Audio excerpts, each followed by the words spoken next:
Come down. Ooh, you make my high come down. Always tripping when you come around. Never have to cut you off like right now. You see, I don't have to drive me. You can say that for your mama. Maybe you should smoke some. Me try to marijuana. I was never you good. The vibe was straight. Showed you a couple of things and they finished change. I treated you right. Everything was a gift from a time to your bag and the color on your lip. Welcome to the Seahawks Man to Man podcast, powered by Blue Wire. Shout out to the new company. My name is Michael-Shawn Dugar. You guys can follow me on whatever Elon Musk is calling that app these days. My @ name has not changed, at Mike Dugar, MikeDugar. Appreciate the love and support for everyone who's watching or listening via our YouTube channel. Seahawks Man to Man is the name of the channel. That is also the name of our handles on TikTok and Instagram. So make sure you like and subscribe and follow, share, reshare, whatever on every platform possible. It means a lot to us. Even if you're just like an Apple or Spotify, whatever person, just doing all that extra stuff means a lot to us. So thank you in advance. Chris, go ahead and talk to him. First and foremost, I want to thank all the Seahawks Man to Man subscribers over on YouTube. We just hit 4K, so we appreciate all that love. Yeah, we hit 4K.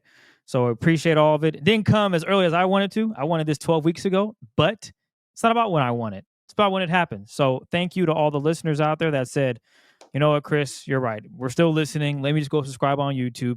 Y'all heed the call. Yeah, a little throw in there for you. Do we know who our 4,000th subscriber is? You're going to make me go on YouTube and look it up? We don't have to do it right this second, but find me that, and I want to do something for that 4,000th person. We're going to send you a gift. I promise. We'll take care of you. I didn't know that's what's up. There we go. Yeah, I just checked today. I said, let me see how we looking, because we have been right there. But anywho, thank you all for subscribing to YouTube. Promise to keep the content coming. We appreciate the love. And as Mike alluded to, make sure you check us out on TikTok and Instagram. Daily videos of content with visual. I know it's easy just to talk, and then you're trying to put pieces together. Don't worry. I made that puzzle easy for you. We give you the content with the visual. So we appreciate all the love and support. But let's not waste any more time, Mike, because, man, the Seahawks won a home game. Can you believe it? It's been, forever since they won at home, and the Seahawks handled business on Sunday against the Arizona Cardinals, winning 16-6 in a old Pete Carroll type game where the defense doesn't give up anything. And, what happened, Mike? Did I say something? Because you jumped up like, what? No, you're good. Go ahead. Oh, well, anywho, the defense showed up, however you want to phrase it, played their tails off. My goodness, Leonard Williams, wow. Early candidate for standout player of the week. And that's not even me looking at the film. I was watching the game live, and I said, yeah, number 99 has been dominant. Interior, they threw my man outside. They said, hey, go ahead and pass it from the outside, from the edge. No problem, coach. Got it for you. He was balling. And again, I thought the defense, maybe, dare I say, their best performance. Now, obviously, the Cardinals, they were coming in hot, division leaders, but the Seahawks said, no, sir. And Mike, I'm sure you were there. I know you were there. I'm sure the environment was crazy. Your thoughts on that huge win from the Seahawks as they take the division lead? Can you believe that? 6-5, top of the class in the NFC West. Yeah, first place at 6-5. You guys know I'm a big point differential guy. They're +2. Cardinals are +8. The Rams are third. They're 5-6, -43. They've been getting belt to booty over there this season. And then the Niners, poor Niners, that run is over. They're 5-6 now, and they are even with their point differential. But when you mentioned the home losing streak, I think it was 4 in a row there, which is pretty nuts. I was trying to double check it while you were talking. Yeah, they lost to the Giants, Niners. Who else did they lose to? Bills and Rams. So yeah, 4 in a row, which is crazy, unlike things we've seen under the Pete Carroll era. And one of the ways you can kind of feel it, at least I can, like you said, I'm there. There's a guy, I forget his name, black dude. He's the security guy to get into the press box. And every time we dap up, he's like, yep, big game. And I'm like, yep, big game today. We say that every time. And then you have to pass him to get down to the locker room, to go down to the elevator and take the stairs. And he's just been so disappointed for like the last month. He's always like, man, we didn't do, he just always has some like simple saying. It's just like, yeah, man, yeah, it wasn't our day, or yeah, they got to us today, or just something very simple like that encapsulates the game. Older black dude, don't know, forget his name, but if anybody follows me on Instagram, he's who takes my picture.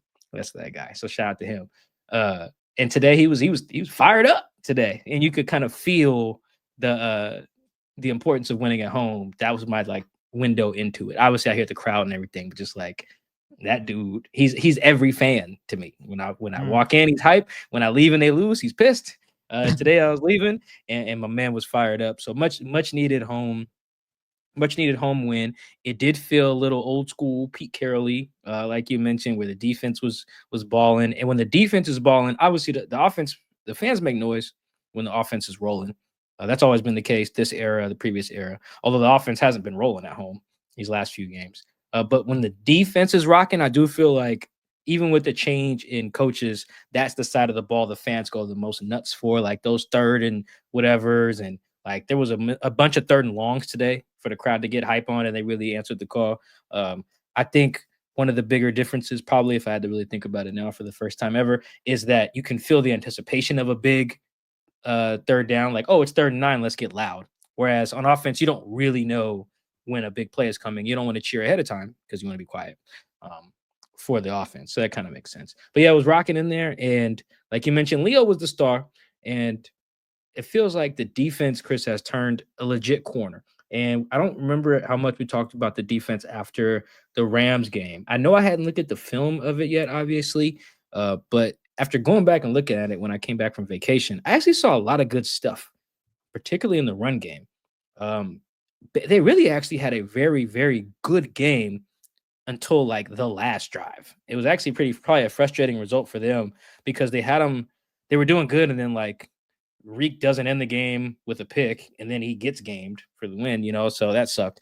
But before that, they was killing it, shut down Kyron Williams for the most part, who had been on a heater. Yeah. You come back, and then they're even better against the Niners, held them to 17 points, kept their run game in check, and had a lot of explosives, beat them.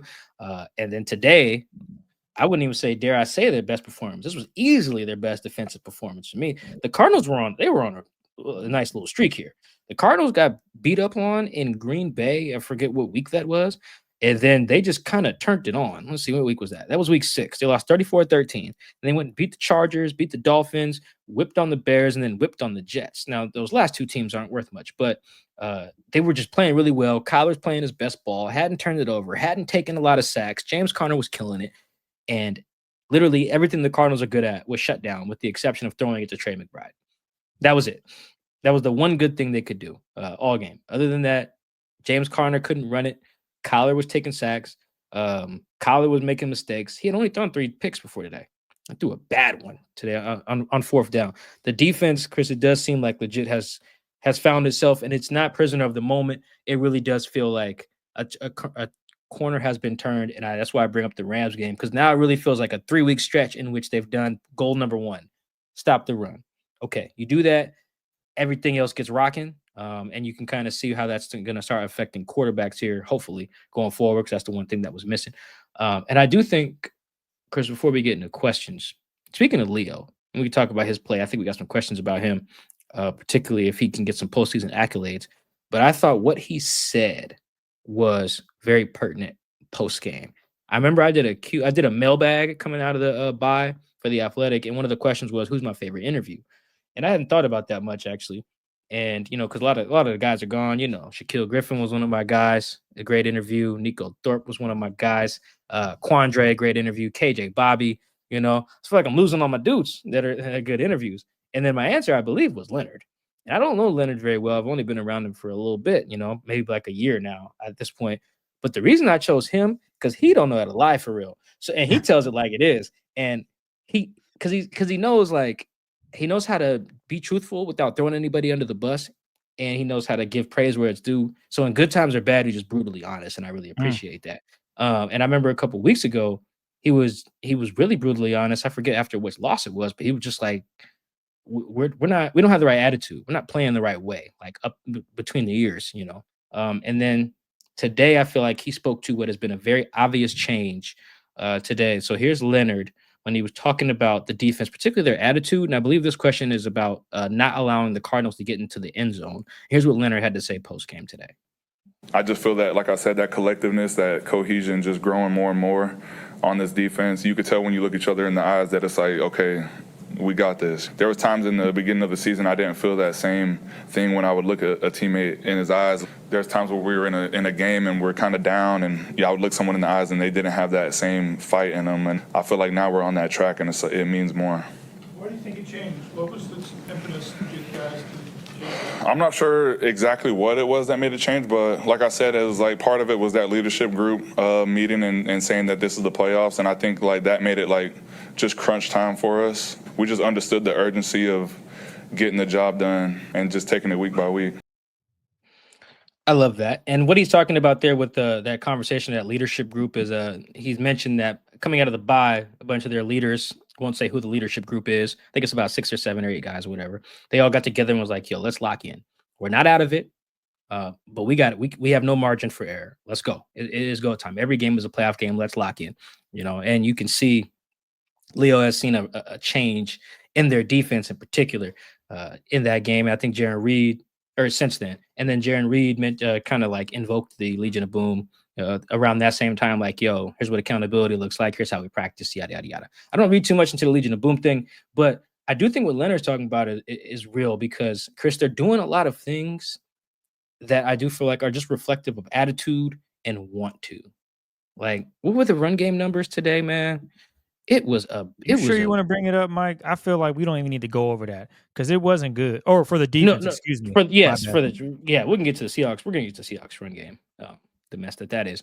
But the Cardinals running backs combined had 40 yards on 12 carries. James Conner had 7 carries for 8 yards. And so 14 of those yards are DeMarco's draw play on 3rd and 18. That don't even really matter that much to me. So, like, otherwise, you got Trey Benson and James Conner combining for 26 yards on 11 carries. That's disgusting, right? Like, and I feel like run defense in general is a lot of want to and beating the guy in front of you and having the right mindset.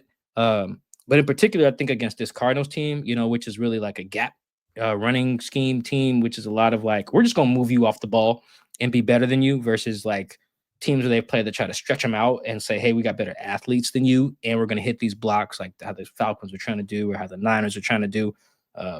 Even the Rams a little bit. Like today was schematically was a lot of want to, we're going to beat you up front, and that's how we're going to stop you today. Not to say they weren't doing that in other games, but I feel like today was a lot more. And I also feel like defense is a lot of just pride. It really is a lot of pride, man, particularly situationally. It's, all right, we need a sack. Can I beat this tackle? Oh, they're going to throw here. Can I win my one-on-one? Like, oh, okay, they're about to check it down to the running back. If I make this tackle, we get off the field. Like, can I square up and get this guy on the ground? Like, it's a lot of one-two. It's a lot of attitude. And obviously, Leonard's not going to go into detail about who he looked in their eyes and just saw a little scaredy cat.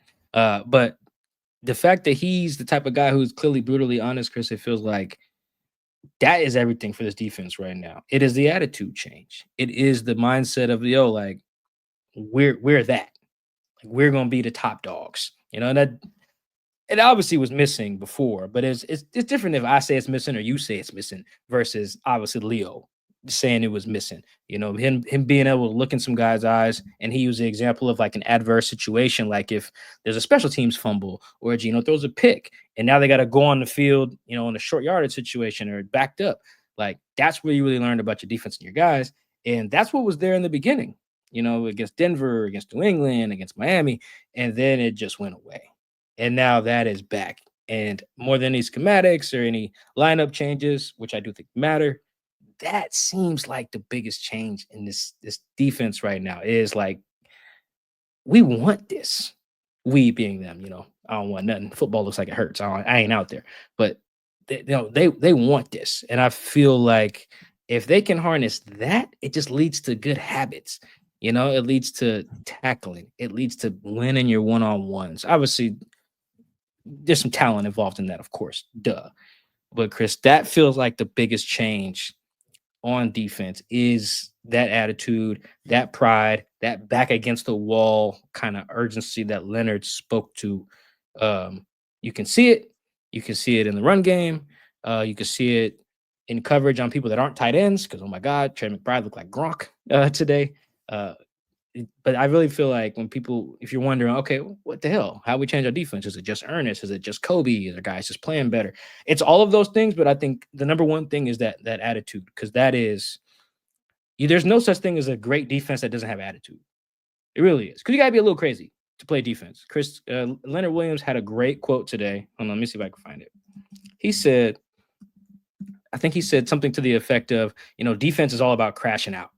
The term crashing out is kind of being used in a negative connotation lately, but in this sense, it's right. Because you got to be nuts to play defense. You're just ramming your head into another guy for a lot, with very little accolades too, unless you get a turnover. So the defense is crashing out in a good way. They got the right attitude, got the right mindset, and I'll leave it with this, Chris. I was talking to Julian Love post game, and I was like, "Yeah, I don't know." I was like, "I don't know if you know, but they were perfect on the goal line before that goal line stand you guys had." And he's like, almost cut me off, like, "Oh, we knew they were perfect." And then while he was trying to find the ways to talk about what they did well, he said he gave me some quote that's in my story now. But then he ended it. He was like, "Yeah, they ain't perfect no more," And like that's from Julian, who not even really like an asshole like that, but he had got that swagger to him, like, yeah, nah,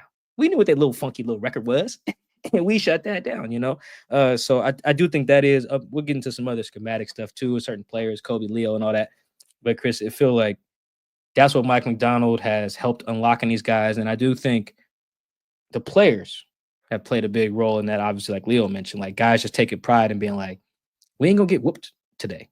Yeah, we're gonna give some plays here and there, but we're not gonna get whooped today. We're gonna do the whooping. And that's the attitude you gotta have on defense. And if you can do that, I think good habits come. Tackling, penalties not happening. I don't think they had a lot of penalties today. All of that stuff is like a positive snowball effect when you got the right attitude. And I do think that is the number one thing that's caused this pivot. That's got the Seahawks playing, dare I say, and borrow your term, Seahawk ball. Playing Seahawk ball right now. Mike Macdonald ball. Mike Mac ball. We got to give a nickname for that. I just fumbled that. But yeah, they playing they ball right now, and they have the right attitude while they're doing it. And speaking of attitude, I also think that they're playing with something that, Mike, we talked about last Sunday after their victory over the Niners, and that's trust. Knowing where one guy is going to be and allowing that player to do their job, and it all works in tune. You saw that from the pass rush to the secondary, which you pinpointed, if I'm not mistaken, as your one big thing and last week. And this team is just building blocks on top of that. So if they can continue to trust one another, continue to do their jobs, and continue to go out there and play their best ball, I think they could definitely get on a roll and a snowball effect. Because I remember a lot of questions were asked last week after that Niners win. Is this something that can kickstart this team? And the big question was, well, they're playing an Arizona Cardinals team who has been playing, as you put it, good football. Kyler Murray's been on a tear. And the Seahawks said, yeah, that's cool. You guys have been good, but you haven't played this defense that has now found their strength. A defense that is now focused on doing what? Stopping the run. How many carries and yards did James Conner have today on Sunday against the Seahawks, Mike? 8 yards on 7 carries. His longest run was 4 yards. And my editor sent me a note today. He said James Conner had a run of at least 7 yards in every game before today. So that goes to show you just not that they flipped a switch, but they are channeling something different, something that hasn't been seen so far this season. But I know you guys can say, well, what about week 1 against the Denver Broncos and week 2 and week 3?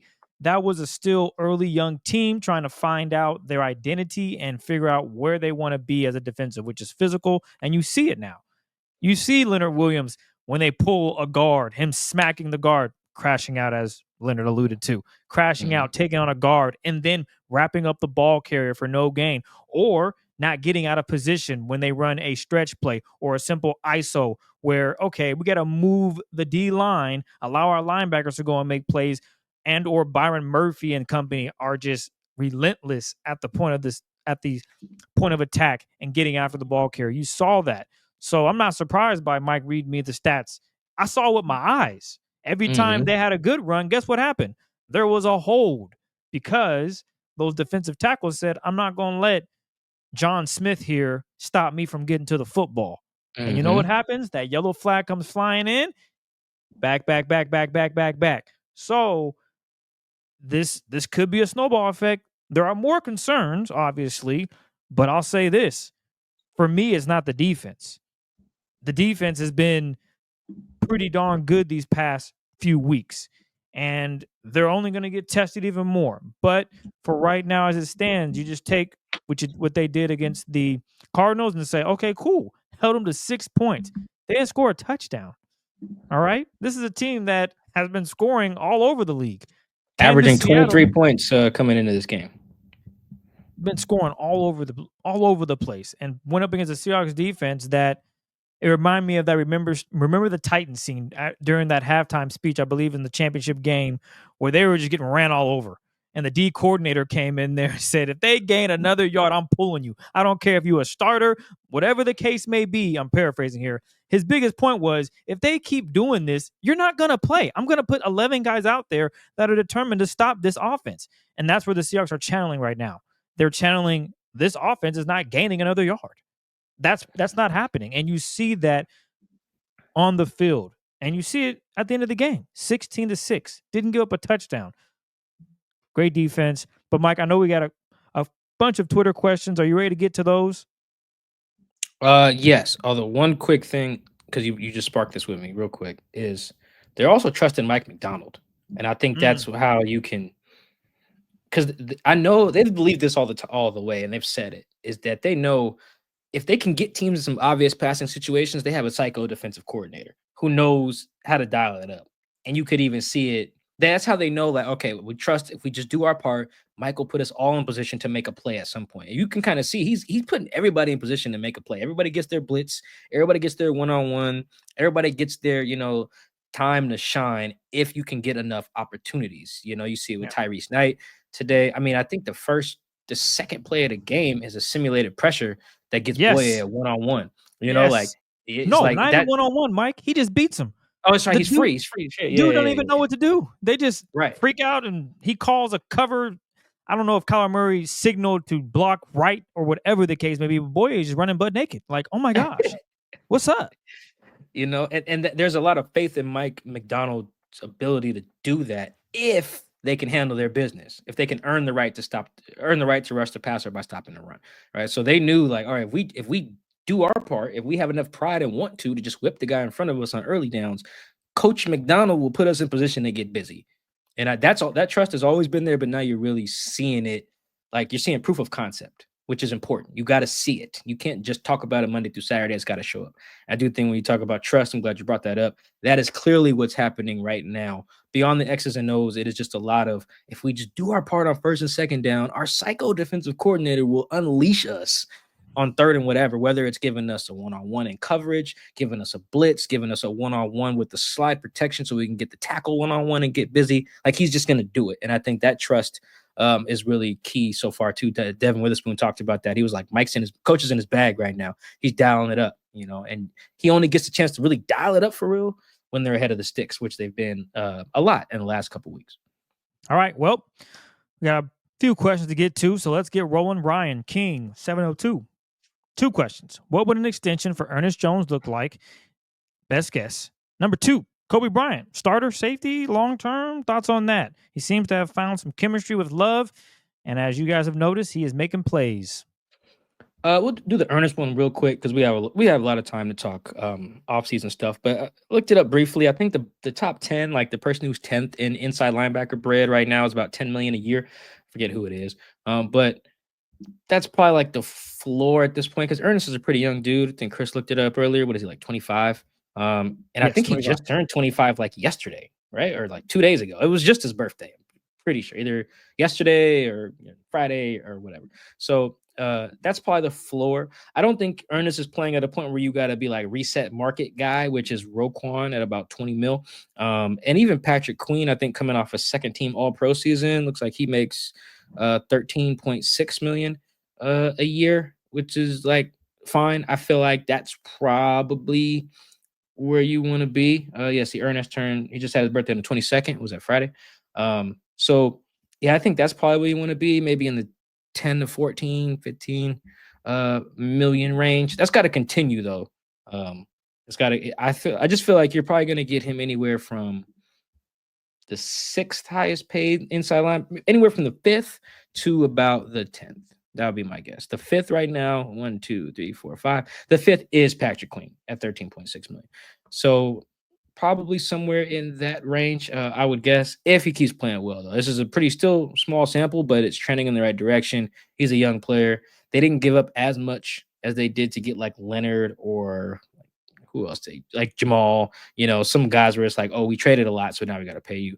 But the impact he's had on the defense is just so goddamn obvious that, yeah, that's a dude you pay. So that would be my guess. We can get into more of that down the line. But I appreciate the question because I do think Ernest is also part of why they're making a huge difference. But after you guys listen to this show, go check out our standout plays segment that we dropped on Friday. I highlighted Ernest Jones, some of the stops he made in the game against the Niners. That dude is a beast. He's a baller. He is legit. He's legit. He's what linebackers look like today. Roquan, with my man from the Jets, Fred. Like he's what it looked like. Dude in Cleveland, whose initials like JOK. Ernest is right there. He's what it looks like. You got to keep that dude around. Coby, Chris, I'm gonna put on I'm gonna take off my journalist hat real fast. Put on my human being person like homie hat. I am so happy for Coby Bryant. I really am, because draft position matters so much for your career. Like, for instance, look, when you're drafted as high as Spoon, right, or Jackson, 1, you don't do a lot of special teams, which is great. 2, there's an impetus, there's motivation on the part of the staff to make sure they put you in the best position to succeed from the jump. They're like, let's build this thing for you to succeed because of what we invested into you. Whereas when you're a day 3 guy, sometimes when you're in day 2, it really is get in where you fit in type of situation. You're not going to get a lot of reps. You're with the backups. You got to play a lot of special teams. You really got to earn your way when you're a late pick. And I think Coby was like 4th round or something. And Coby started off at corner, then got moved to nickel, then got moved to safety, then hurt his toe and was out for a while. And then they went and signed new safeties, Kayvon and Rayshawn, and put them ahead of him on the depth chart. And then they changed staffs, there were just a lot of moving parts. Felt very similar to what happened with Marquise Blair, where it's like, it's so hard to settle in. And when the later pick you are, the less invested the team is sometimes in your development and growth. Like, yeah, they'll keep you around, but it's like when you're drafting other guys higher, it's like, well, we had to prioritize a Spoon. We need to prioritize whoever else, is balling. And Coby has kind of been on the not back burner, but you guys see, like, it took a lot of injuries and a lot of like guys getting cut and signed or whatever for Coby to finally start. This Coby's first start at safety was week 7 against the Falcons. He's in his 3rd year. First time getting a start at safety, so I'm just happy for him. I just want to get that out there. All right. I put my other hat back on. Yes. Coby is a starting safety in the NFL. And it's not just because of the splash plays, though I do think that's really great for him. Coby, I think, tied for the league lead in forced fumbles as a rook. I think he had like 4 or 5. He's already had 2 interceptions in 5 games, as safety. But I think it's the discipline. It really is the discipline for me, Chris. It's that he's generally a really sound tackler, and he doesn't do like stupid missed tackles. Like when Coby misses a tackle, it's like, okay, like low man wins type of thing. Like I think he got run over by Bijan, I think, in week 7, but it wasn't like damn, what was Coby doing? It was like, you got low, you squared up, Bijan got a little lower, he a little stronger than you. That's why he top 10 pick, and Coby was picked where he was. Sometimes physics is just what it is. We see Spoon get run over. I think he got run over by David Montgomery, right? It's like, it's not the end of the world. It's the position you're in. You don't see Coby just randomly diving and missing dudes in the open field. Like, those are the things that get you cut at safety. And he's a violent as hell. And then he has a nose for the ball. That's it's the other part. Like, Coby can find the ball. That's pretty obvious. But it's the discipline, like in the right spots, tackling in the alley, just a violent player, and then has nose for the ball. I think those things are really important because when you're a safety, the first thing, it's almost like being the punt returner or the kick returner. The first thing is like security and safety.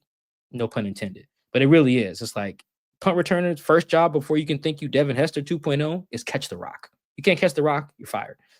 Same thing as safety. If you can't be our last line of defense with consistency, you're fired. I don't care how hard you hit, how well you catch. Like, you have to do the right thing first, be in the right position. And that's what Coby's done a really good job of in his 5 starts. Smart player. Has the right attitude about it. Doesn't pout if things don't go his way. He's really just willing to do whatever it takes to play. Because sitting sucks. He hates the bench. And Coby want to play. Has the right attitude about it. The work stays after practice. He's one of those guys. So I think he's a starting safety in the league. I don't know if I think he'd be like an extension guy. Yeah, because if Ricky is, he is. But I just think that right now you don't even got to think about that. The money part, it really is just like, okay, we got our guy.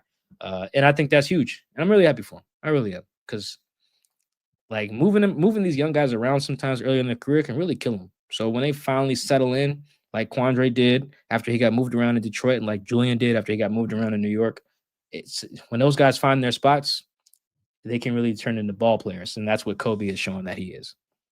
This one is from Eric at Tweets Are Dumb. Leonard Williams played an outstanding game on Sunday. Does he have any chance to make the All-Pro team? Chris, this felt like we didn't talk about this beforehand, but I'm curious what you think. You probably would agree. This felt today from Leonard a little bit like remember that Clowney game in 2019 against the Niners, where it was just very clear that number, whatever, I forget what his number was, but it was just very 99 low key or was 90. Was he 90? Oh, yeah, JD was 90. JD was 90. It was just very clear that he was the best player on the field, and he just wrecked that game. He had a game where he wrecked the Cardinals too. But that Monday night game against the Niners in 2019, I was like, oh, okay. That's why they went and traded for Jadeveon Clowney. Like, we knew why beforehand, but sometimes you just want to see it in your own uniform. And I've always known why they traded for Leonard. But today it felt like, there it is. There's the extension. There's the trade value because he can do that. I don't know how many the TV didn't line up very well with the view I had live, so I was kind of behind. I didn't get to watch a lot of replays today. But Chris, I sure hope they were showing slow-mos of Leonard today because he was whipping butt. It was bad. Dog, his first no, he didn't have a sack. It was one of the plays. I think it ends up being a throwaway that Julian ends up catching out of bounds. I think it's the one I asked you for a replay for. Dog, he put somebody on their back. Bad. They show a slow-mo of that? They didn't, not of him blowing it up. They showed the slow-mo of Julian Love's play. But okay. Did they show some slow-mos of the sacks? At least they did. They showed some. He was dominant. He was very in your face, and the Cardinals on Sunday had zero answer for him. To your point, yeah, man, that was incredible stuff. It's very rare that a defensive tackle can impact the game like that. But then you see, it's kind of like the argument when the teams pay running backs and they're like, well, he's not just a running back; he's a weapon. He can catch. I usually think it's stupid, but the Seahawks kind of made a similar argument for Leonard. They was like, he's not just a defensive tackle. We can line him up literally anywhere. And you're like, okay. Well, yeah, but how effective is he at the other non-defensive tackle spots? I think today he was in like a 2-point stance, to your point about playing on the edge. He got chipped, beat the chip, then beat the left tackle and sacked Kyler. I was like, yo, John Schneider might be on to something. I mean, it's not rocket science. Leonard Williams always been good, but yeah, that was a John Schneider smoke a cigar type of game because of how dominant he was. As for all pro, which was obviously the basis of the question, Leonard has 5 sacks right now. And I do think he could run into some issues with all pro because that is only like one or two spots for that, I think. Yep. And Dexter Lawrence probably has one of them locked up because that dude is a monster. Even if the Giants don't win another game, which they very well may not. They are bad. I wouldn't be surprised if Brian Daboll and Joe Shine or whatever, their GM, are fired by the time this podcast comes out because that is a mess. I can't believe those guys beat the Seahawks. Anyway, Dexter Lawrence would be an obvious choice. Vita Vea is playing good ball. Quinnen Williams is playing good ball, has 6 sacks. Braden Fisk from the Rams, you guys saw what he can do. He's got 6 sacks. Sacks aren't everything, but I mean, kind of a good little look at how guys are balling. Cam Hayward in Pittsburgh is playing out of his mind. Zach Allen in Denver is maybe playing like the most productive player at the position outside of what was that first name I said? Outside of Dexter Lawrence. So I think he's got a shot, but what's really gonna help him, I think, is he needs to do something like this in primetime. As it stands right now, they have 2 more primetime games left at the Bears and at home against the Packers. So a game like this in primetime, I think will go a long way. But Chris, all pro aside, Leonard had one of those games. I actually wrote about this, Chris. This was I forget what day of the week it was, but I was looking at different ways, different things that were going to have to happen for them to win a division. And one of them was just purely I just put star power because I do think at some point you need the guys you give first round picks to, use first round picks on, and the guys you pay a lot of money to just ball. Sometimes football is just that simple. Our best dudes balling. That's it. The best. I mean, like our highest or our biggest investments giving us the biggest return. Like obviously, it helps if you have guys outplay their contracts. Like who's outplaying their contract right now? Probably Ernest, for instance, is outplaying his contract. There's some other guys who are outplaying their contracts as well. Coby is another one. But at some point, you also just want the guys who are making a lot of money or who are first round picks to ball. Chris, that is, I think, been the key. And Leonard's part of that. Leonard is their highest paid defensive player, I'm pretty sure. Balling. Spoon, 5th overall pick. Baller. Who's their leading receiver right now? Jackson Smith and Jigba. Baller. First round pick. I do think that's going to be key. The guys who are making a lot of money and who are high investments balling out. And I think Leonard's game today shows how important that is. Because those are the blue chippers. When those guys are playing their best ball, everything works better for everyone else too. And Leonard was a great example of that. If he keeps going, then the defense is definitely going to be going to stay on this hot streak. One thing I think you forgot to mention, though, Mike, is how the scheme makes it even more of a challenge for Leonard to have a dominating presence within the Seahawks, what the Seahawks defense wants to do. Thank you for reminding me of that. Yeah, so Mike McDonald actually talked about this. I can't remember if it was on the radio or with us at the VMAC, but their scheme doesn't allow for a lot of like TFLs on the part of the guys up front because they do so much double team taking on and knocking stuff back so that other guys, usually the linebackers and players at the second level, can come in and make tackles. And that's how you have a game like against the Niners. The D-line played great, but then Ernest had 13 tackles. T-Knight had 10. I think J Love had a bunch. Spoon had a bunch, and when you play in that scheme, it's very tough for D linemen to get a lot of TFLs. I think as dominant as Leonard was today, he had 1 TFL. That's tough. Whereas some other guys play in different schemes that perhaps allow them to be more productive, getting splash plays like TFLs. Like, let me look at the TFL leaders right now. Like Zach Allen, for instance, in Denver, their scheme's a little different. He has 8 TFLs that aren't sacks. I'm not including sacks. It's just a different scheme, Not to say you can't do it because, for instance, Calais Campbell is in the same exact scheme, has like 5 TFLs and 4 sacks. Like Calais is just playing out of his mind. But I do think scheme is probably not helping Leonard, which is why he's going to need to get some sacks too. He's going to need to just do this again against the Packers and you'll be straight. That'd be my advice to Leonard if he wants an all-pro nod.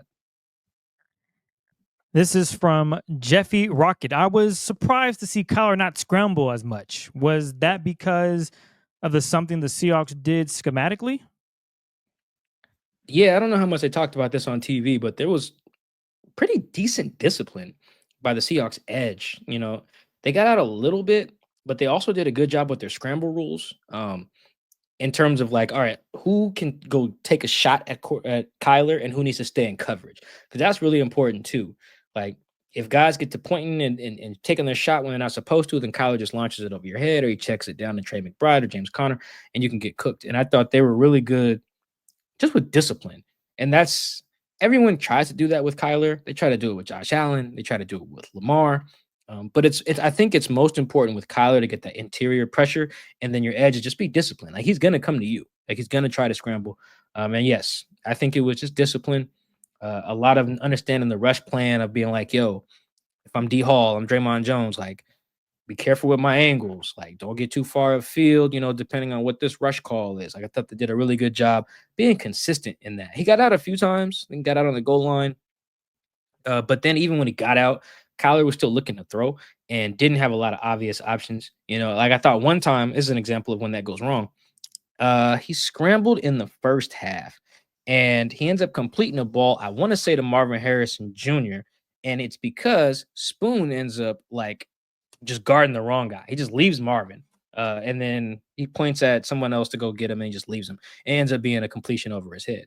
That kind of didn't happen again. It's because they were really good on their rules. There are certain guys who like, all right, when Kyler gets out the pocket, you can go shoot it. Everybody else plaster. And I thought they were really great at that. Really good discipline. That part was maybe less want to and just more scheme. But either way, that's the type of stuff, Chris, that they were doing. I don't want to say early in the year because it was tough to tell, but like the sign of a good defense for me is can you take away what the other team does well? Like some offenses, it doesn't matter. You make them fight left-handed with a left hand, they pop by after the spinach. But can you take away that right though first? And Kyler scrambling, Kyler's legs are that is part of their right hand, their punch. And they took that away. And that's what the good defenses do. They make you fight left-handed. And the Cardinals had no left. You take their right away, and they were basically Mike Tyson with the wobbly knees. That was it. And I feel like that was good scheme and good discipline by them today. This next one comes from Ziggy Not Nice. What does the Seahawks defense need to do to stop letting tight ends have a career day? Man, Chris, they was doing good. They was doing good on the tight end coverage for almost pretty much since the George Kittle game in week 6. So this is week 12. They was doing good. And then Trey McBride came in here and looked like Rob Gronkowski. Oh, man. So there's a few things that you can do different. One, don't play the Cardinals. Because I have a regret to inform you guys, Trey McBride is real. Like, he does that to everybody. Yeah, like, it ain't just that wasn't just a Seahawk problem. I feel like before the Seahawks, I feel like they had a stretch there where guys who weren't good were going crazy. And I would say like weren't good, but like remember Chris Darius Slayton. He's not your premier receiver. Right. And he out here having 100. Bingo. And that was with no neighbors in that game too. And then like Cordell Patterson had a career day. Taysom Hill looked like Michael Vick in the Sugar Bowl. Like it was some, they let like Sam Laporta go crazy, I think, but Laporta nice. Like I'm not counting guys like him. But they had too many dudes who were just not dudes looking like dudes. You know what I mean? Like that's not it. Trey McBride is a dude. Like he gonna do that pretty much to everybody. I don't know where he ranks in like tight end numbers. I gotta look that up. But I think today they just had some good stuff to scheme him open. And I do think one thing that's unique about the Cardinals, it seems like, and this is probably not a good thing, but Trey is their wide receiver 1. It's not Marvin Harrison. Like he is not an afterthought, but they definitely build the passing game around Trey McBride. Like I said, I don't know if that's good or bad, but they do it. And Kyler's too good. Just in their OC is actually good, I think. Just too good to consistently hold that down. I just think today was a Trey McBride problem and not a full-on scheme problem. Chris, let's go through the rest of the schedule here briefly, real fast, and see if we can forecast any other tight ends going crazy. Jets, Cardinals. So I think it's honestly just the Cardinals again because the Jets know Conklin. I don't think he is. Yeah, he's not going to go crazy. Yeah, well, they just don't build enough around him for him to be a threat. TJ Hawkinson could get busy though. That's going to be the real. So when they play McBride again and then play Hawkinson, I think those are the real tests. I'm not too worried about Cole Kmet of the Bears, and neither am I about whoever the leading. Yeah, is it Colby Parkinson? I don't know. It doesn't matter. Yeah, I'm not too worried, but I do think today was just. Sometimes you just have games like that where the other team's guy just kind of can go nuts a little bit. Like it's like when Jamar Chase go crazy. It's like, oh dang, how do we stop Jamar Chase? Like sometimes you just don't. Sometimes he just Jamar Chase, and you can't really do nothing about that. It's like when DK kills somebody, it's like, oh, what do we do to stop DK Metcalf? It's like, well, when DK's locked in, like you could be cooked. That's about it. I'd have to really watch the film to know what was the huge issue on some of those. Some of them just look like good schemes, but like I think today was just really just a unique Trey McBride problem because that dude is serious. I think you're spot on. Maybe one or two where communication not good enough coverage, but we'll turn the film on. We'll see what exactly went wrong. This next one is from @turns44. One thing on offense, or one thing on defense, and one thing on offense. What do the Hawks do well there? Oh, good question. So I'm gonna borrow from my other answer for this and kind of combine it. I really think right now they have some of their highly invested guys playing really well. On offense, I think that Jackson is playing the best ball of his life. Like he is playing really well. He blocked better than I remembered watching him in the Niners film going back. But also like he's just Chris, he's good. Like he is really good. I wrote a story about him this week, and I went back and watched I made a little cut up of all his stuff. I was like, yo, this guy is really natural, like really clean. There's not a lot of wasted movement, you know what I mean? And the other thing about Jackson is like he's a really good feel for the ball because you don't catch every ball the same, right? Like sometimes you got to go attack it. Sometimes you can let it come to you. Sometimes you got to position yourself to get some yak. Like the 3rd and 7 he converted today was like a really good example. Like he could feel what the defender was, feel like he had the leverage, but also realize like, oh damn, I might be short of the sticks. So let me position myself to go get this first down. His feel for yards after the catch is outstanding. That's why that same damn screenplay works every week. He attacks the ball when it's in the air, whether in the red zone on deep stuff. Like he's just playing nails. So that's one of the many things they do well offense right now. Is getting him one of their highly invested players. Actually, is their highest? Yeah, he's their highest draft pick on offense, I think. No, that would be Charles. But I do think Jackson, that's one thing on offense. And then on defense, I do think it's the same thing. So when I'm talking about star power and investments, Byron is playing great. Like that 4th down stop that they end up getting that turns into the pick 6, that happens because Byron just destroys their 3rd and 1 play. It just destroys that. And then they get the 4th down. Mike calls a timeout. I was like, damn, he just cooked them. And then they get the pick 6. So getting great play from Byron. Leonard is playing great. And then Spoon. You highlighted Spoon in our standout plays, that dropped on Friday. Spoon is outstanding. Like, that dude is just the little Tasmanian devil, bro. Like that. To do all the things right that he did on the pick 6, that is great. And none of it's in the stat sheet, I don't think. That is just a traditional stat sheet. That is, bro, he crashes down on the run, which I don't even know if he was supposed to do. Spins out, beats Kyler to the edge, pressures Kyler on the throw, and then lead blocks for Coby on the return. Hey, man, that's what the Seahawks do well on defense. They employ Devin Witherspoon. Is what they do. I mean, dog.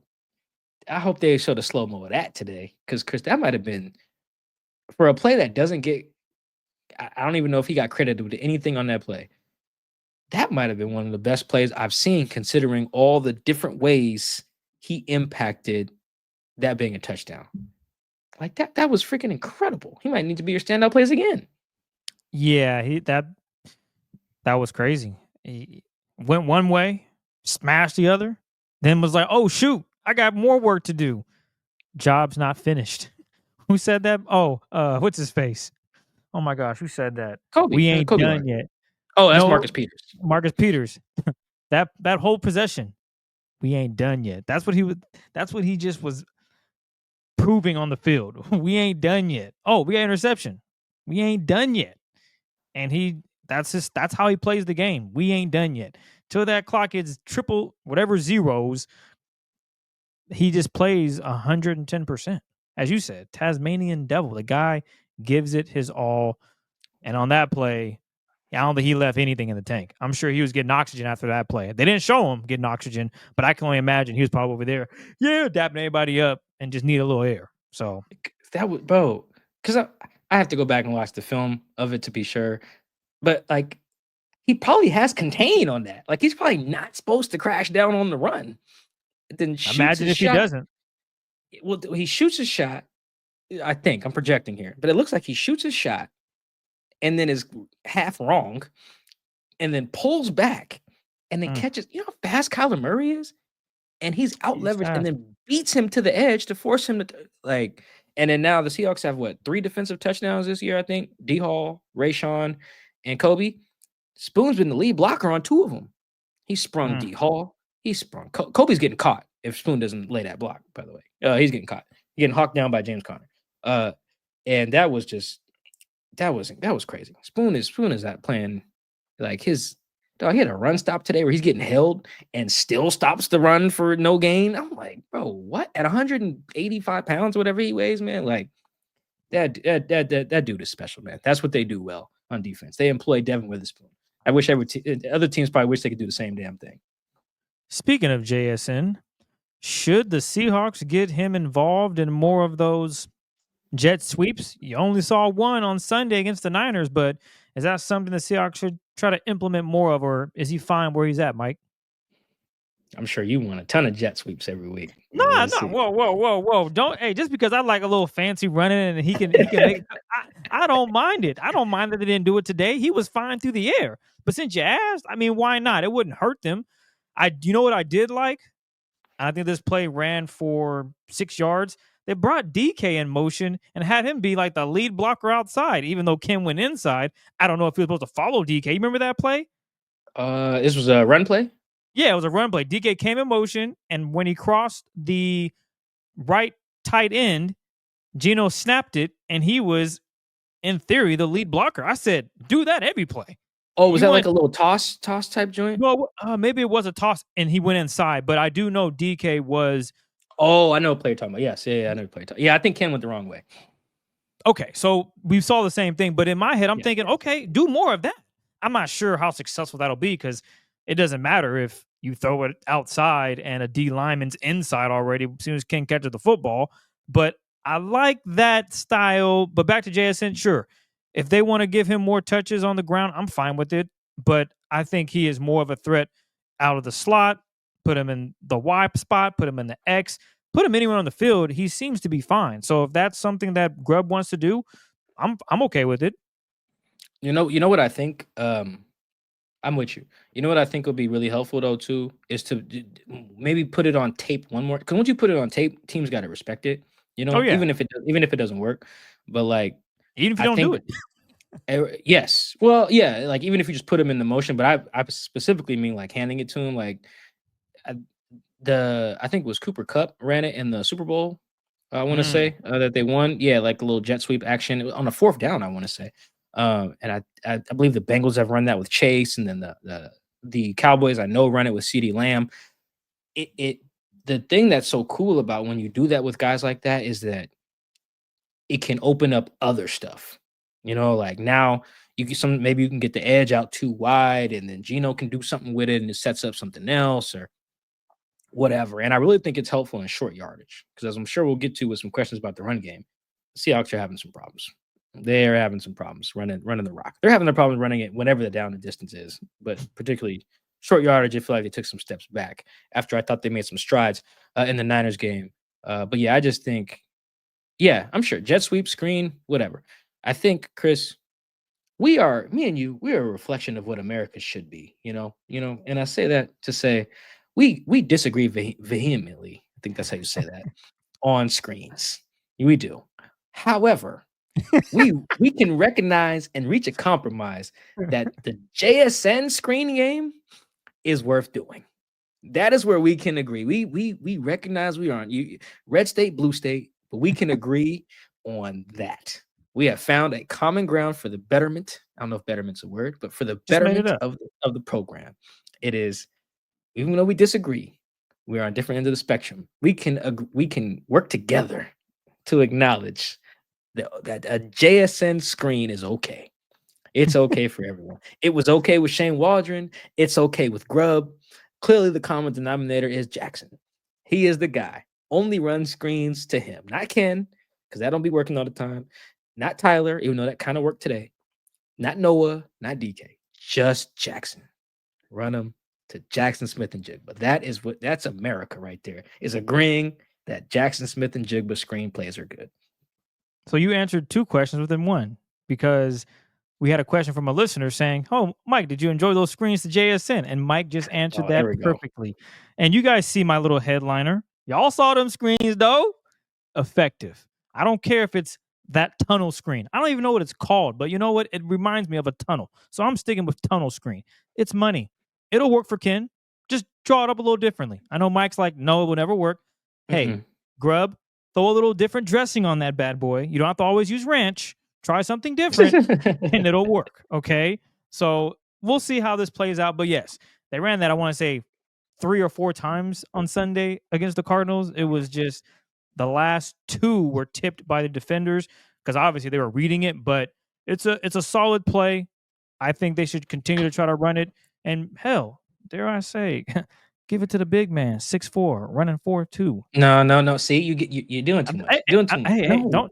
don't shoot the messenger, Mike. I'm just throwing it out there. America, Jackson is what's going to save America. Is the JSN screen? You know, because you know what the good thing about getting JSN involved on gadget stuff too. Before we move on to the next question, JSN has proved he can do anything. He done got a 30-yard completion. He done executed the hook and ladder. He knows how to run screen. Like Jackson is the guy. He is everything they've wanted all these gadget dudes to be. Chenault, D. Eskridge, Percy Harvin. It's Jackson.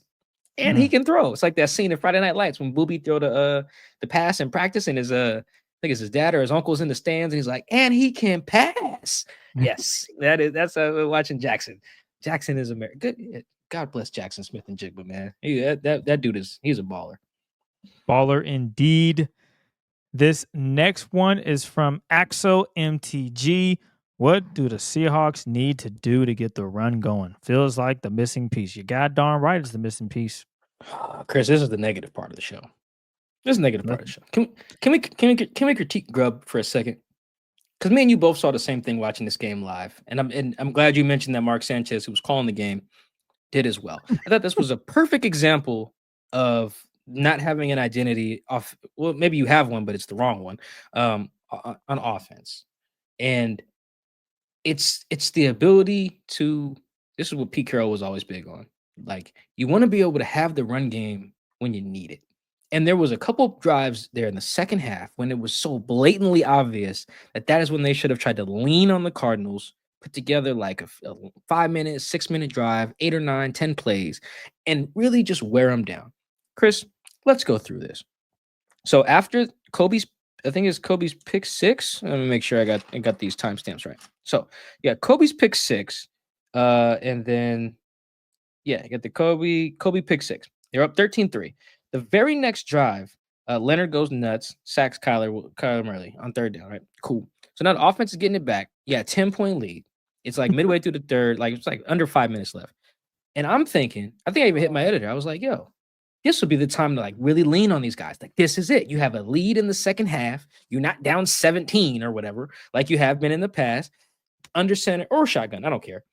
Get in your bag right now. Here's where you really like play championship ball. You've thrown it for a touchdown. You got your screen game, whatever. You got a lead now. Defense is lean on them. Chris, they came out and empty. Not even a threat of the damn run game. Came out and empty, and then tried to throw a screen. I think to Jackson's what I have in my notes. And then, all right, that didn't work. You mentioned that somebody tipped the ball. Chris, they came out empty again. Next play, 2nd and 10. Empty. And then DK got like 4 yards, and then they get the 17-yard completion to Tyler. So they move the sticks. Then the Chris try to run it. Try to run it after that, and then lose a yard. So now it's 2nd and 11. And then they throw it again. And then I think Geno checks it down to Ken for 21 yards. And then they end up moving the ball pretty decently on this particular drive. But like you said, that's not the point. That drive, by the way, also ends with Geno throwing a pick. We can get to that a little later. All right, cool. Whatever. Next drive, defense holds firm in the red zone on the goal line. Credit to the defense for that, by the way. Cardinals had I mentioned that earlier. They were perfect on the goal line. You shut them down. Crazy. Kind of like them getting Josh Allen's only interception at that time. Just good stuff by them. Anyway, Chris, they get the ball again. They're 13-6. They're on their own 19, about 10 minutes left. Again, you have a lead. Grubb, this is it. Lean on them. This is what the championship teams do. You watch the good teams in your conference. This is what they can do when it's showtime. The Eagles, the Lions, when it's showtime, when it's time to really put it away, well, the Lions might run a trick play to a lineman. So I'm only half counting them because they just like to run the score up. But they also know to give it to Gibbs and give it to David Montgomery in particular when it's really time to lean on the other team. And the Eagles do too. When it's time to put a team away, they give it to Saquon. Chris, they come out throwing again. Not to say throws are the end of the world, but there's a time and place. Read the room type of thing. Chris, that ball was so close to get intercepted on that first drive that tipped off Ken's hands. And I don't wish bad things on the Seahawks. I don't, because that's stupid. But I almost wish it was so Grubb would learn a lesson there. It's like, yo, you got to be able to lean on them in this situation. Now, they end up converting 3 third downs on that drive. One to Jackson, one to DK, and then Zach runs 1 on 3rd and 4. So they end up getting an 8-minute drive out of that.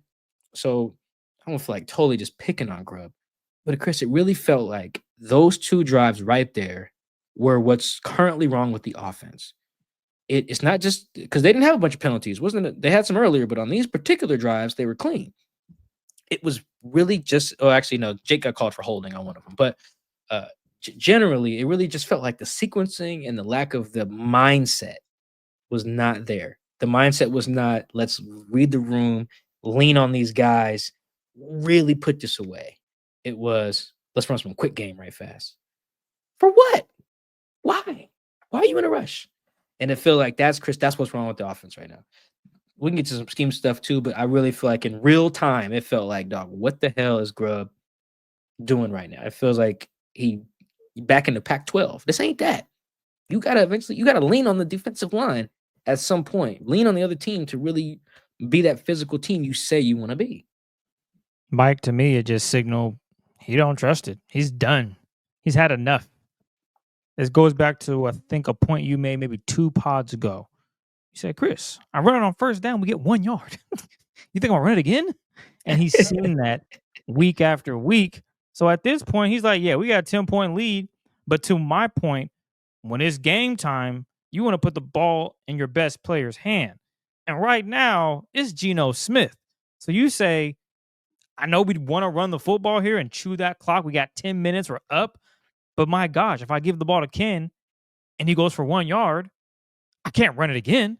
I got to get at least 5 or 6 yards here. So I'm going to have to go to the air. And I think at this point in time, he's kind of had enough of these 1 yard runs to start the drive, excuse me. It's just not sufficient. It's not efficient enough. And at this point, he'd rather say, Gino, I'll live and die with it. And that's why you said, you know what? I wish he did throw that interception there. And you know what Grubb would have said?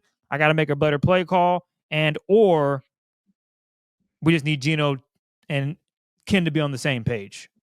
And in that scenario, that just tells me everything I need to know about this offense and the run game. He's done with it. There's no, we're trying to make it work. Hell, I still want to see creativity. I haven't seen that orbit motion since the Detroit game. Why not bring that back? That was a successful run, although it cost Zach Charbonnet $40,000 because of an illegal block downfield or over aggressive, however the NFL wants to call it. Use the creativeness that you have from these different offenses and make it work within what you're trying to do with the Seahawks.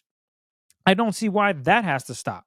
Again, the JSN jet sweep. That's another thing to keep a team honest. Sure, it might not be Ken, but you can actually do that because how many times does Gino motion Ken out on an empty play or motion him from empty to shotgun? You could come out and empty, motion him in as if he's about to, I don't know, come in and pass block or get a run from the shotgun, and it's actually a jet sweep to Ken Walker. Why am I coming up with this stuff? I'm sure Ryan Grubb has it on his. No, for real. I'm sure he has it on his call sheet. Why am I doing Grubb job for him? Yeah, that's what it seems like. But I think he just has to get more creative. Stop trying to rely on the quote unquote hat on hat. That's clearly not in the Seahawks repertoire. They cannot do that. They don't have the guys that can go mano a mano and win their one-on-ones, and that springs Ken. We haven't seen it in 11 weeks. It seems that way. Obviously, we can go back and look at some games. Oh, Ken had 90 yards. Oh, woohoo, he had a big run there. It ain't been good. So he has to find creative ways to run the football. It can't be what you've seen. And unfortunately, if not, then yes, he's going to say, Geno, 5 minutes to go, we're up 3. Let's throw it through the air. Well, see, it's just so hard to put teams away like that, though. And No, then it is. you almost see how it happened against the Cardinals, how you can just let the other team right back in, and that's just Ain't wrong. like Geno almost had a stretch there where his two passes in a row in the fourth quarter with a lead were interceptions. With a lead, like you can't have that. Like they were just inches away from that. And I really feel like that is where it really feels like the run game is being treated like this after like this other thing we do, part of it being who we are. And the only reason I'm framing it that way is because that's who Grubb said they want to be. Those are his words. He decided that. But Well, he didn't know the O-line would be this bad. And you know what? You're right. But also I do want to cut the O-line some slack a little bit and the tight ends too, because we haven't talked about this much, though it's become just super obvious in the last like 2.5 years. Ken can help them out too by following the run as designed. Like he's bouncing stuff. He's been doing this since his rookie year, but he was just so electric, we kind of all let it rock. But like year 2 and now year 3, it's like, dude, sometimes you just got to hit. Like there was one today, for instance. It's one of those ones where they pull the guard and the tackle, and then at a shotgun, and he's supposed to follow them. It's what Rashad Penny went crazy on against the Lions, either last year or a couple years ago. And he was supposed to do it and just completely ignored it and just bounced it for no reason. I think he lost a yard or gained nothing. And then Zach later in the game gets the same run. I think it's pulling Christian Haynes and Abe as opposed to Lakin and Charles, but whatever, same thing. Pulls those two and hits it for like 12 yards by just trusting it. Now, Ken also hit it later for like 3 yards or something. But it's a good example. Like sometimes it is the blocking, but sometimes Ken just got to just trust it. Like, okay, Ken, this might not be 40 yards. Maybe it's just 4, but that's cool. 2nd and 6 is okay. 2nd and 10 is not. Yes, it's okay. There was a good example actually in the Rams game going back. That 3rd and 1 that he fails on before in overtime, before the 4th and 1, he chops his feet. That was the issue. If he just hits it regularly, don't even thinking about bouncing it, he probably gets the first down. They probably win the game, beat the Rams. And there's examples every week, but now it feels like we built up so many examples that we can start calling it an issue. Like I do think you mentioned Grubb not trusting it. I do think that's probably part of it. Is like there's a conundrum there. It's like Ken's the more dynamic runner, but Zach's better at trusting the run as is. And you really want a lot more of the latter from your lead guy, because Ken can turn anything into a 40-yard run. But can you just take the 3 that's there? Take the 4 that's there. Maybe even take the 2 that's there. Because if you could take the 2 that's there versus bouncing it and losing 1, well, like you mentioned in the example that I talked about before, 2nd and 11, I'm damn sure not calling another run. But I might call one again on 2nd and 8. And that's what the Seahawks are not doing right. I think it's Grubb, I think it's the O-line, I think it's a little bit of Ken as well. But the whole thing's out of whack. I don't even want to put it on just one position group or one person.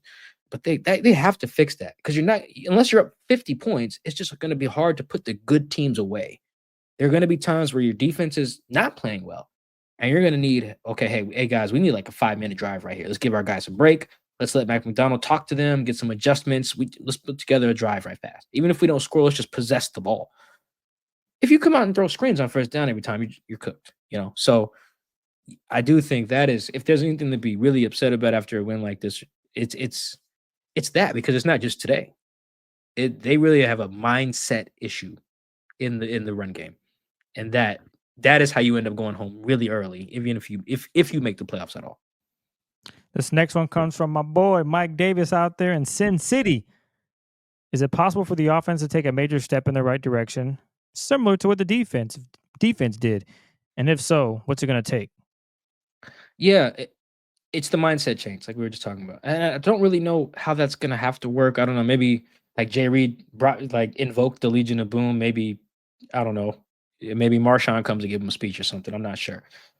But I really do feel like it's got to be an attitude change, because a lot of run blocking is just, hey man, but we're gonna move some guys off the ball, particularly the way their run game is set up.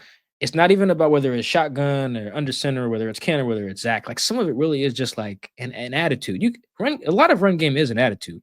Like the Seahawks, for example, when they were one of the best rushing teams in the league, it was an attitude, And even when Chris Carson got busy in the 2018 season. Remember, they started off slow, lost to the Bears, lost to the second team they lost to? I can't remember now. Oh, Broncos. They lost their first 2 games in week 18. Pete sat Shoddy down and was like, yo, I hired you, right? To run this rock. So run this rock. and they ran the rock.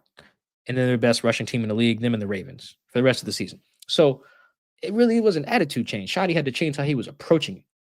That was the main thing. Like in the let Russ cook season, when Russ threw them 2 picks against the Rams after they had that bad loss in Buffalo, he again met with Shoddy and was like, all right, we're going to change how we approach this. Like we already have run plays in the scheme, duh. But it's our attitude is going to change. Like, how are we divvying up the practice reps? Maybe we have 80 plays in practice one day. Instead of it being 60 runs, or excuse me, 60 passes and 20 runs that day, let's flip it. Now we're doing 50 runs in practice and 30 pass plays. And when we go try to get our go-to calls in any given game for this short yardage, this whatever, all right, now we're going to make sure it's their run plays. Like, I really think it's an attitude change because I don't think anyone up front is a complete liability blocking.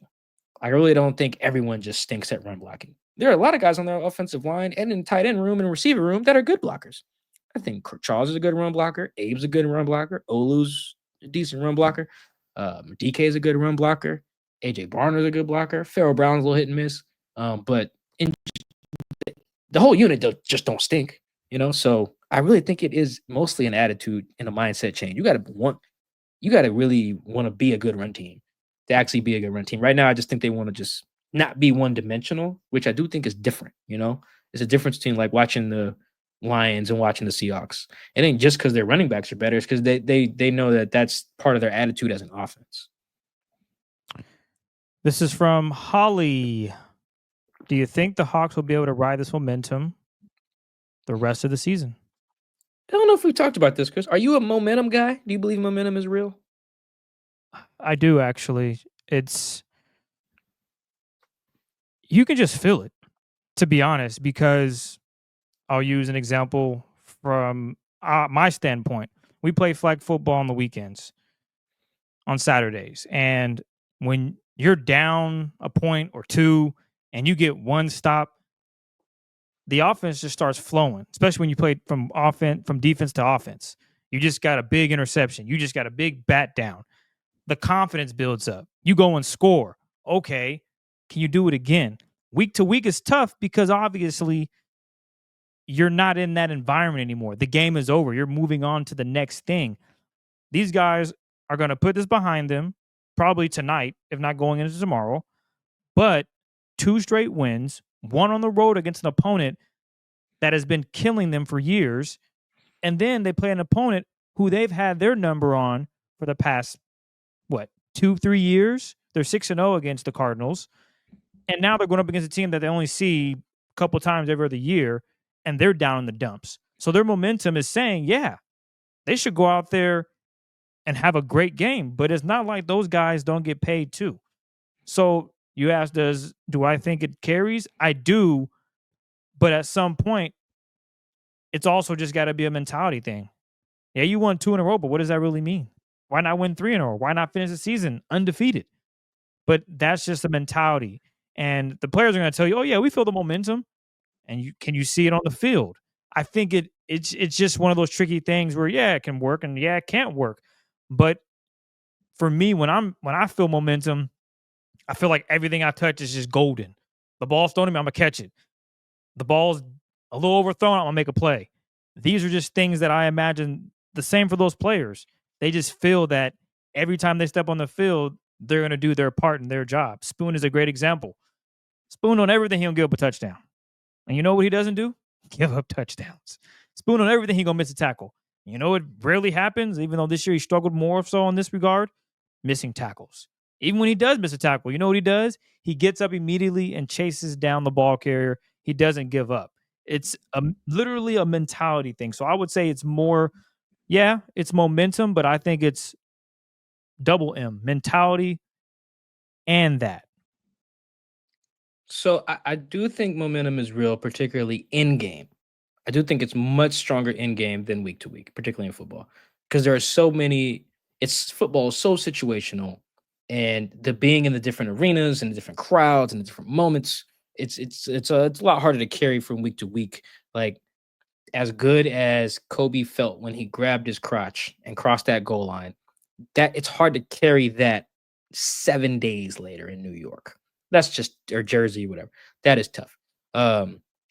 But I do think in game it's very real. Oh yeah, very real. You see the snowball effect every week. Like it's just teams getting leaned on, guys pout after bad plays, they don't move on, stuff like that. In game, very real.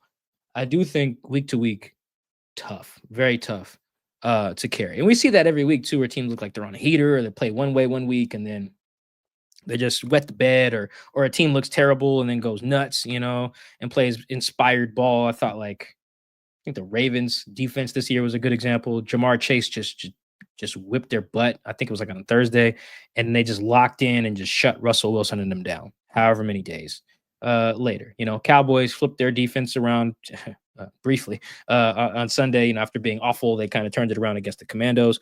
So it can happen. I think a really good example of how it's hard to carry week to week is remember the Seahawks won that game week 1 against Denver, and they were on such an emotional high. They went and got smoked the next week against the 49ers, and carried none of that momentum, left it all there on that Monday night.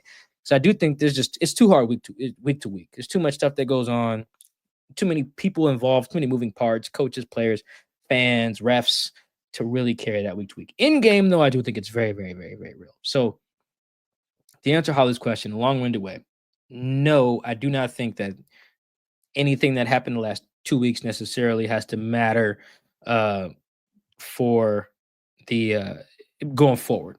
I think everything is going to have to, every week has to be looked at as its own entity. And for what it's worth, we'll close on this, they know that. Like Coby, I think got a game ball after today and mentioned all right, let's lock in. Like this is great, but let's lock in. Even DK, when I talked to him after the game, he was like, yo, it's great. We won, but we cannot get complacent. We can't take our foot off the gas. Even he mentioned today, he was like, yo, we should have blew that out. We should have ran away with that game, but we got in our own way, and we can't do that if we want to control our own fate, stay in first place. Shout out to the defense. They play well. We got to do our part. Let's not get our own way. So, and he knows that because he knows the Jets don't give a damn about what happened today. And I do think that's a huge part of momentum week to week. And I don't think it exists week to week. I do think I'm with you. In game, it's very clear to feel. And too many players who are actually on the field tell me that it's real for me to dismiss it. But no, I don't think week to week it's a thing. I think every game is its own entity, and that's what makes the NFL so great. You think you know these things. You think you know this big point spread. Is this team going to blow this other team out? And then the Panthers and Chiefs come down to the wire, or that Commanders-Cowboys game today. So, no week to week momentum. But I just think that if they have the right attitude, like you mentioned, mindset, that they can get on a heater, mostly if the offense can get its act together.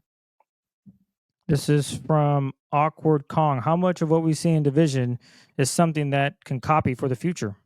Excuse me. This division is just this is a mess. It's the Niners are a mess. I don't know what's going on with the Rams. I didn't get to watch most of their game today, but looks like I seen Saquon's numbers. I'm like, holy hell. Although some of that was predictable too. That defense is very shaky. I really think division or otherwise, it's really going to come down to the main thing we've been talking about as kind of a theme. It is the attitude. The defense, Chris, it feels like they found their swagger. You got Spoon getting a taunting call because of his attitude. Coby grabbing his jump, doing the Marshawn. Leonard locked in. They got their swagger going. They talking their stuff. They playing well. They in sync, and the offense is just not there. They got to get their attitude right because the team that finds that, and finds who they are on both sides of the ball, is going to win a division. Like at the Niners, I'm not sure they can do that because they're not healthy enough. The Rams can do that. I believe in their coaching staff enough for them to do that. The Cardinals, I'm not sure about their coaching staff because today was quietly a huge letdown by their offense today. The part of their team that's supposed to be good. But I feel like for the Seahawks, if they want to win this thing, and I'm not sure if they will, but it really does come down to their approach and their attitude, not just on Sunday. It's really just every day. It is an accountability thing. It's a 1-2 thing. It's a how you deal with your day-to-day. Like, how do you feel about your effort? Are you controlling what you can control? I thought today this week with not having power was a great example. Chris Day was taking cold showers all week. Like, are you going to let that affect your game plan? The locker room was all dark. We interviewing dudes in the dark. They using their phone lights to get dressed. It's freezing in the building in there. Like they had no heat, no hot water. They washing their hands with the cold water. I saw AJ Barner take a cold shower. That looked awful. And that's a reason to you could really be down about that. People's families don't got power, like people with kids on the team, they got to go to the homie house to shower. There's no kitchen, I mean, they just Uber Eats, but still, like that was how you approach that though is an attitude thing. That's like, how do you look at it? And I thought they approached that really well and handled it well, and then came out and was locked in, at least on defense. So I think their attitude has got to be right the whole time. I thought like Rayshawn played a decent game today. Like he really could have been kind of down in the dumps. He lost his starting job to the young buck. He don't care. He's like, I'm gonna go out there and on the plays that I'm on the field, I'm gonna play hard. I think that's the attitude just got to be there the whole time. DK is a really good example of having the right attitude. He can't get the ball every time. He wants the ball, but he can't get it every time. He knows sometimes he's a decoy. Sometimes he's doing the rub for Jackson like he did in the touchdown. But he's willing to do that though. Like, I feel like that once they find that on all sides of the ball, they can win a division. I don't know if that'll happen, but I think that's the key as much as anything. Because the division is up for grabs. It's like, I don't even know if anybody wants to win it. It reminds me of the AFC South. But if the Seahawks want to win it, it's going to be upstairs. Yeah, it really is. The Big Ginge. Forgot to mention this earlier, but we'll bring it up now. What do you think of this revamped defense after 2 games from the bye week? Yeah, I really think I can get into a scheme personnel thing. I do think Ernest has made a huge difference, and I think Mike McDonald is getting more comfortable or getting more opportunities to really scheme some stuff up and get some pressures. And I think the other part is they've been pressuring well the whole time. But the other thing is I really feel like in these last 2 games in particular, they've been dictating the terms, not just because of the down and distance. They've just been ahead. You know what I mean, Chris? It feels like they just kind of know what's coming and they know how to react to it in real time. It doesn't feel like they're fooled by much.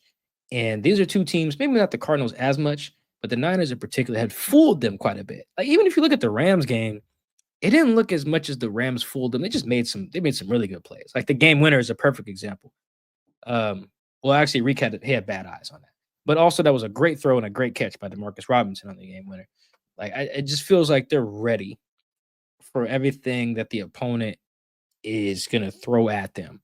Mike McDonald, they're trusting. All right, he's saying, all right, when this team lines up in this formation at this part of the field on this down and distance, they're probably going to run this. Cool. And that's not to say they weren't doing that before. Tyrell Dodson had a couple big plays earlier in the year. His stop on overtime and against the Patriots and his sack, I think, against the Dolphins were examples of being prepared. But it just wasn't consistent.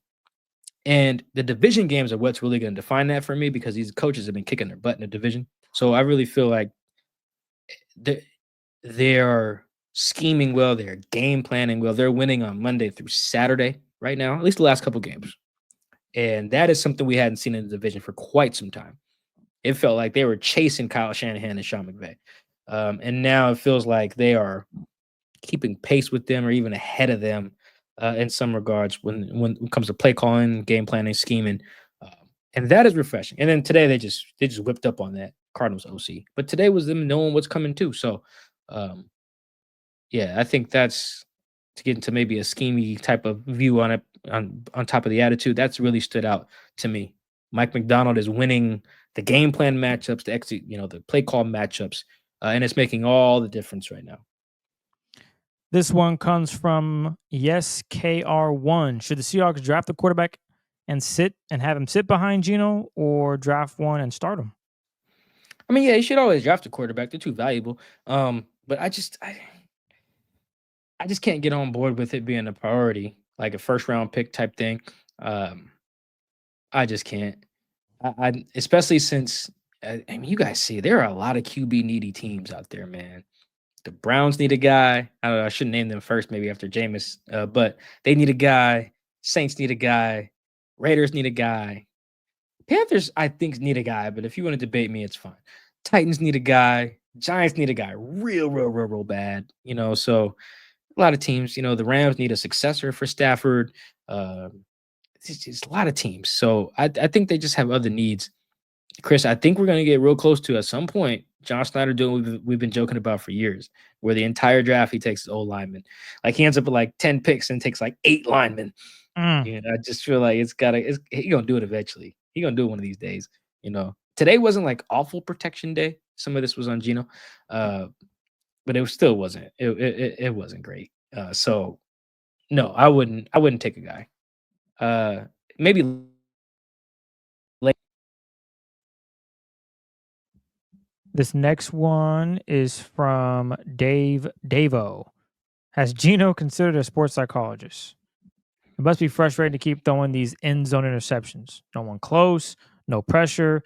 It has to be a mental thing, right? That's a good question. The sports psychologist thing only he would know. But I do. Here's my Geno take. I think prior to the Niners game, his process on the interceptions, I think he had 10, was generally fine. There was hardly any throws where I'm like, damn, Geno, that was stupid. A lot of tipped passes, guys running the wrong route, which happened twice. That's 20% of them right there before the Niners game. And they were playing from behind. Like, it was very clear. Like, you could see how Geno thought, like, I got to win these games for us. Because how else are we going to win them? Defense not playing well, run game not there. You can see how you can get in that mindset. But I do think, like, and Geno doesn't need to be told this, but maybe it just helps to hear it from Grubb or Mike McDonald or somebody. Like, we're a good team. You don't have to do everything. Because, Chris, that's where these last two, on top of just being bad decisions, the Jackson one, Niners game, and then today to Tyler, is they were either leading or the game was within reach. They were leading today. I don't forget what the score was in the Niners game. I think they were up or it was very close. But the point is, it wasn't like they were down 17 and he just had to huck it. Like he didn't have to force that. And it seems like he's almost in that, like, I got to make something happen or else we're not going to win type mode. And I could see how he was in that before because that was the truth. He was carrying the team. You don't got to carry the team, at least right now. You can trust it a little bit more. I think that's going to be part of the, like, not flipping a switch, but it would probably help to just hear that reinforced from the coaching staff this week. Like, yo, like, our defense is good, bro. Like, if it's third down or whatever, you got to take a sack, bro, in the red zone. That's cool. We kick 3. We don't suck. So we can get a stop. Like, we can do this. That's part of it. And then I think the other part, and this is, I don't really know how to work on this if you're Geno, but Chris, it's some give and take. Like the interception today, he was improvising, saw Tyler, threw it, didn't see the underneath coverage, threw a pick. But he converted like 3 third downs with the same thought process today, where it was like, it's not there, step up, roll, find a guy, throw it. He had, I think, DK for 2 Twice. big third down conversions. Yeah, one in the fourth quarter, one in the first quarter. Off the same exact idea and mindset. Scramble, keep my eyes downfield, scramble to throw. Like, that's his mind. That's his mind. That's how he thinks, how he works, and it can work. Those were 2 really big third down conversions, particularly the one to DK in the fourth. Like, that kept the drive alive and helped them ice the game. So it's hard to coach that out of him because that's part of what makes him good, because he is willing to keep his eyes downfield, make those throws, find his guys late in the down. That's part of it. He's done that to Jackson quite a bit. Did that on the game-winning drive as well last week. It was like, let me scramble, find Jackson, let me laser that ball by Fred Warner, boom. So that's the tough part. But I do think there might just need to be a little conversation, a little reminder like, hey, dude, we don't suck. You good. If you got to take a sack, throw it away, just scramble for 2-3 yards and we punt, that's fine. Michael Dixon was locked in today. The defense was locked in today. There wasn't a reason to force stuff. And I can see how he was in that mode before. But I do think he can afford maybe to scale it back a little bit because of how well the things around him seem to be going, at least on defense and special teams. I think that he can do that. Maybe it's just a little reminder like, yo, we don't suck. You good. Take a sack. It's all right. Because I think that could have helped against the Rams, too, and then one of those end zone interceptions. Not the A.J. Barner one, but the one that ended up being a pick 6. It was like second down or something. Take a sack, bro. It's good. I mean, it's not good, but it's better than a pick six, So I think that's what the conversation got to be. I don't know about sports psychology. That's up to Gino and his therapist. But if he asked me and Chris, that's what I would tell him. I'd be like, yo, your team don't suck. It used to. It don't now. You don't got to do everything. You can take an L. Yeah, no cape. Put the cape away. Clark Kent. You good. You're not Superman. Now, you used to be. You don't have to be right now. Take those small gains, even take a little mini L to avoid the massive L. I think that's what I would tell him right now. I think that's well said. I can't really add anything to that one, but yeah, just it's almost to the point of take whatever the defense is giving you. If they're giving you jump shots, go ahead and knock it down. In that scenario, throw it away, take a sack. I know he wanted the touchdown and he just didn't see it. And I know when he went back and looked on the tablet, damn, I got to know that. And shout out to the Cardinals for playing chess. That was just an incredible little play right there. Geno brought in max protection. Cardinals say, kill, kill, kill. Dropping the coverage. That was just a really fun sequence leading up to that interception. I know Seahawks fans were killing me on the timeline after I tweeted that out. Oh, yeah, that's so fun, Chris. Geno throws another red zone interception. Hey, guys, I'm not a fan. I'm just watching what I'm seeing and talking about it. But the last question comes from Shiv Ramdas. Is the Seahawks defense finally elite again? Can I cry in relief or should I wait? It's a great question. I don't know if it's elite yet. I got to see it over a sustained period of time. But boy, are they trending in the right direction. Like there are dudes, put it this way, go ahead and cry for this reason. You can cry. It's always nice to have a good cry every once in a while too. Very therapeutic. That's advice from Mike. Take that for what it is. They have dudes, I think, at all three levels that are difference makers. And I don't know when's the last time I was able to say that with confidence. That is, I feel very good about saying that. Leonard, a difference maker for real. I think they have other good players too. Byron, D Hall, drawing a big hold today. That was huge. Because he had his guy beat. Like there were some other good players up front. Leonard, difference maker. Ernest, difference maker for real. I do. Like not single handedly, but pretty much won them a division game last week. Crazy stuff. And then the secondary, Spoon, difference maker, legit difference maker. That is worth. I don't know if they're elite as an entire unit, but that right there, man, there ain't that many teams who can confidently say that. They have difference makers everywhere. And you look at the good teams in the league right now. Let's just look at the NFC right fast. You can see that the good teams have that. Detroit has that. Brian Branch, Kirby Joseph. The linebackers don't move me a super ton. But and then up front, Aleem McNeil, difference maker. Philly has that for sure. Zach Bondu, their entire secondary pretty much besides Darius Slay. And then their front's got dogs, right? Minnesota has that as well. Green Bay's defense isn't playing well. Like, I don't need to go through everybody's roster, but you guys get the point. I think if any like that, on top of all the attitude, mindset, stuff Strasburg talked about earlier, just from a ball player standpoint, that is very encouraging. To have difference makers at all three levels, because that's what you need to be elite. There are some teams that have elite, like a position group here or there. The Rams, really good example. Their D line is elite, and then everything else is not. And then you can get barbecued like that. The Giants, their D line is elite. Dexter Lawrence, Kayvon Thibodeau, Brian Burns, dogs. Everything else is buns, so they're not good. And you have some other teams who are built similarly, whether you're like the Falcons that have a good like safety pairing, and then their front sucks. Some other teams like, there's a few. We can go down the list pretty much, but there are a lot of teams who are missing, one piece or the other. But then you look at the teams that are really like kicking butt, Kansas City, or excuse me, Buffalo, Pittsburgh, the Chargers, Denver, Philly. Like all of these teams have difference makers at all three levels on defense. And that is right now what the Seahawks have. And that is worth crying about. Have a good cry. It's okay. Seahawks Man to Man says it's okay to have a good cry. There you have it, ladies and gentlemen. We appreciate all the love and support. Thank you for tuning in for another Seahawks Man to Man. episode. And I'll give a shout out to Aaron Hurst, who was our 4,000 subscriber on YouTube. So I'll be sure to get some information over to Mike so we can take care of you. Stay tuned because we got more content coming for you. We will wrap with our Jets reporter for The Athletic as the Seahawks will take on the Jets. We'll also have one big thing. And then Friday, looking far ahead, I know, my goodness, it's only Monday, guys. But Friday, we will give you guys our standout plays from the victory Sunday as the Seahawks win again against the Cardinals 16-6 at home, snapping that home game losing streak.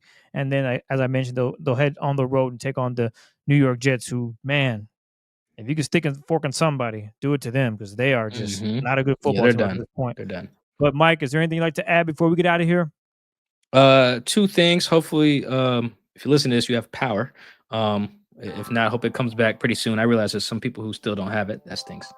So hopefully you're managing that. Other thing, I do think it's ironic. A week that the Seahawks didn't have power, that they played lights out on defense. That little irony there. And then last thing, you rattled off a lot of people questions that sounded familiar. Tweets are dumb. Shiv Ramdas, Holly. I think Ryan was in there somewhere. I know you shouted our 4,000th subscriber as well, but all those people, those reoccurring ones, I may have missed them. I'm sorry, but those people stood out. So I appreciate all of that love. Really do. Thank you so much. Chris laid out the schedules. We won't have to repeat it. We'll catch you guys later this week. Peace.